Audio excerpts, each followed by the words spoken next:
Hello everyone, welcome back to our channel. ఈరోజు నేను టేస్టీగా స్నాక్స్ చూపించబోతున్నాను. ఇంట్లోనే ఈజీగా చేసుకోవచ్చు.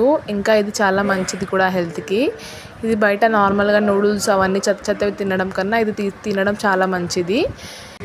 ముందుగా చోలా భటూరా చేసుకునే చెనలు ఉంటాయి కదా పెద్దవి, అవి తీసుకోండి. దాటిని మంచిగా కడిగి మళ్ళీ కొన్ని నీళ్లు పోసి 5 గంటల పాటు నానబెట్టుకోండి. నానబెట్టుకున్న తర్వాత కుక్కర్లో వేసి విజిల్స్కి పెట్టుకోండి. ఒక 2-3 విజిల్స్ అయితే మంచిగా ఉడికిపోతాయండి. ఇలా మెత్తగా ఉడికిన తర్వాత ఆ ఉడికిన శనగలని నీట్గా ఒక ప్లేట్లో తీసి పెట్టుకోండి. ఒక వాటర్ డ్రాప్ కూడా ఉండకూడదు. మంచిగా తీసేసుకొని పెట్టేసుకున్న తర్వాత ఒక కడాయిలో కొద్దిగా ఆయిల్ వేసుకోండి. ఆయిల్ వేసుకున్న తర్వాత కొద్దిగా జీలకర్ర ఆవాలు వేసుకోండి. జీలకర్ర ఆవాలు వేసుకున్న తర్వాత కొద్దిగా సన్నగా తరిగిన ఉల్లిపాయలను వేసుకోండి. దాని తర్వాత కొద్దిగా కలేమాకుని వేసుకోండి. కలేమాకు వేసుకున్న తర్వాత కొంచెం అల్లం వెల్లుల్లి పేస్ట్ వేసుకోండి. దాని తర్వాత కొద్దిగా ఉప్పు, పసుపు, మిర్చి రుచికి సరిపడినంతగా వేసుకోండి.